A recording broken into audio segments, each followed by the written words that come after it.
काला जादू। अपने बेटे ऋषु के माथे से टपकते हुए पसीने को देखकर सविता की हालत खराब हो गई। ऐसा आज पहली बार नहीं हुआ जब ऋषु नींद से घबरा कर जागा है। हाय मेरा बच्चा, न जाने किसकी नजर लग गई है तुझे। जब से मेरे बच्चे ने 10वीं के एग्जाम में स्कूल टॉप किया है तब से रोज बुरे बुरे सपने आने लगे हैं।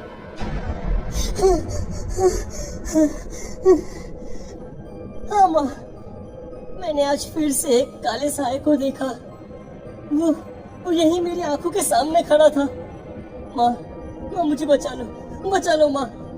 वो मुझसे कह रहा था कि मुझसे बदला लेगा। माँ, कहीं ये प्रशांत। चुप कर, कैसी बात कर रहा है?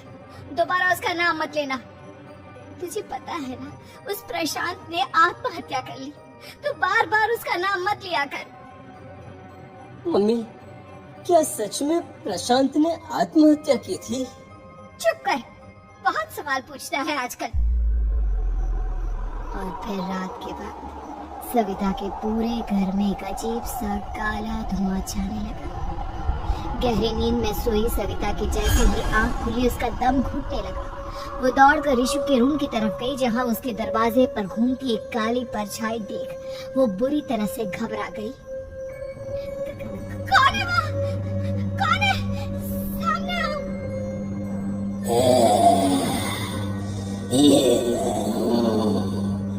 तुम्हारी काली करतूत।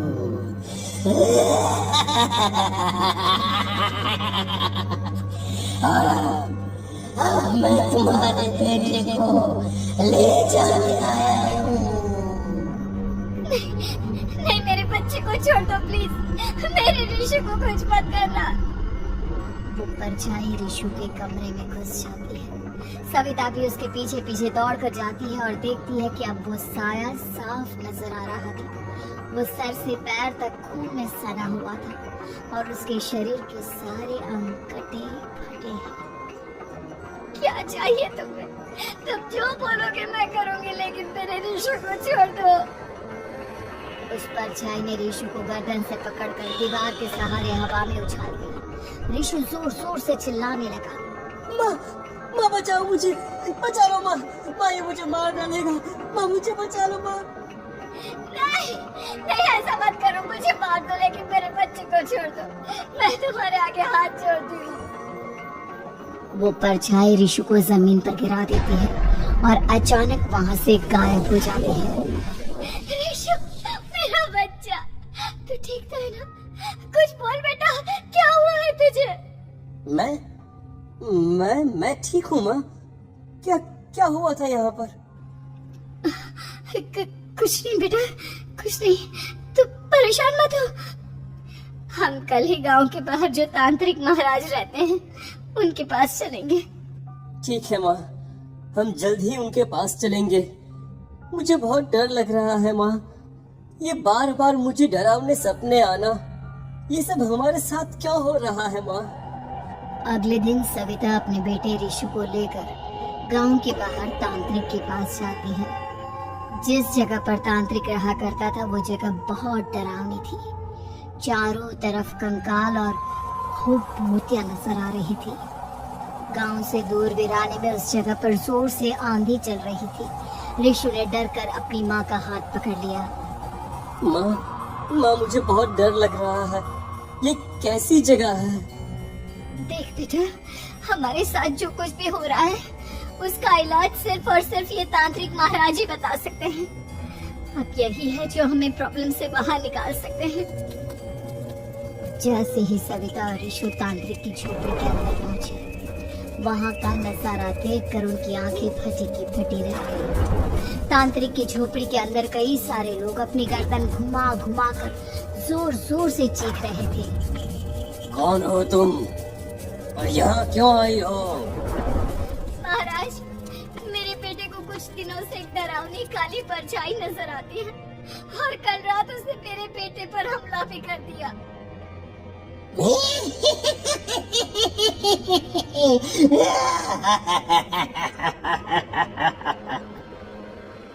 मम्मी, मम्मी हमें यहाँ से चलना चाहिए, ये जगह मुझे ठीक नहीं लगती। नहीं नहीं बेटा, ऐसा नहीं कहते। रुक जाओ, 2 मिनट के लिए रुक जाओ। क्या कहा? काली परछाई? तुम्हारे बेटे पर किसी काली परछाई ने हमला किया? हाँ महाराज, वो कह रही थी कि वो मेरे बेटे को कुछ कर देगी। कोई उपाय बताइए महाराज, मेरे बेटे के साथ कुछ गलत नहीं होना चाहिए। तुमने किसी दूसरे के साथ गलत किया है तो तुम्हारे साथ भी गलत होकर ही रहेगा।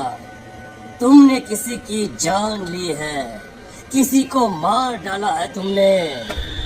नहीं महाराज, मैंने ऐसा कुछ नहीं किया, मैंने किसी की जान नहीं ली। मुझे कोई उपाय बताइए। लगता है तुम इतनी आसानी से नहीं मानोगी। मैं तुम्हें अभी उस काली परछाई से मिलवा देता हूँ और वही सारा सच तुम्हारे सामने लेकर आएगा। हाँ? सविता और ऋषु ने डर के मारे अपनी आंखें बंद कर ली। तभी अचानक तांत्रिक की झोपड़ी में अजीबोगरीब आवाजें गूंजने लगी। सविता और ऋषु बुरी तरह से कांप रही थी। आंखें खोलो और अपने सामने देखो। क्या यही है वो जिससे तुम कल रात को मिली थी?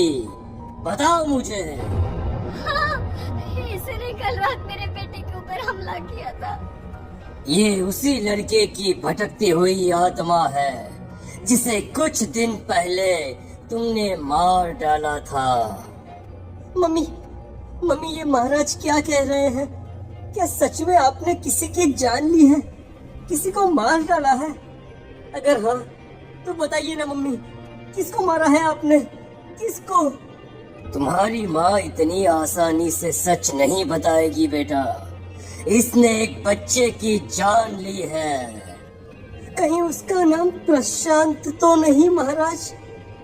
वो मेरा दोस्त है, मेरा मतलब मेरा पड़ोसी है। सही पहचाना।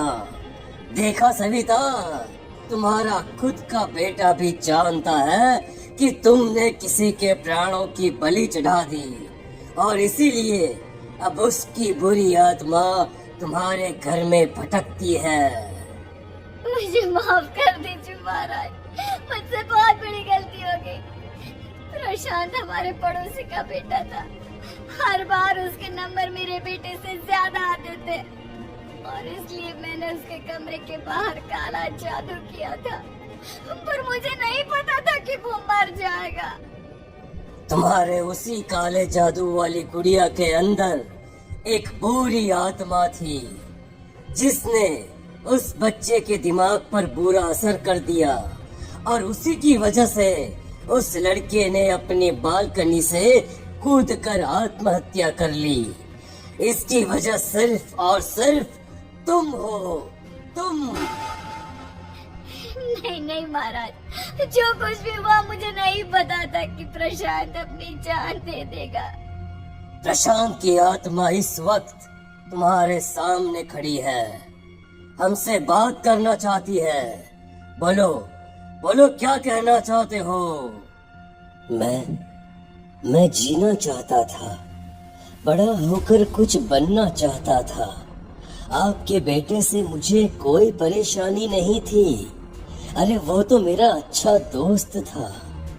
मुझे माफ कर दो बेटा, मुझसे बहुत बड़ी गलती हो गई, मुझे माफ कर दो। माफ करने से मुझे वापस जिंदगी नहीं मिल जाएगी। मेरे माँ बाप आज भी मेरे लिए रोते हैं। आपने मेरे साथ बहुत गलत किया है, बहुत गलत। और तभी अचानक प्रशांत की आत्मा वहाँ से गायब हो जाती है। सविता जोर जोर से रोने लगती है। सुन लिया तुमने? ये तुम्हारे अपने ही किए हुए पाप हैं जो इस तरह से तुम्हारे सामने आ रहे हैं। माँ, ये आपने अच्छा नहीं किया। सिर्फ 10th बोर्ड के एग्जाम में मैं टॉप कर पाऊँ इसीलिए आपने मेरे दोस्त के ऊपर काला जादू कर दिया। नहीं मम्मी नहीं, अब हम कभी खुश नहीं रह पाएंगे, कभी नहीं। मेरे दोस्त की आत्मा को कभी शांति नहीं मिलेगी मम्मी, कभी नहीं।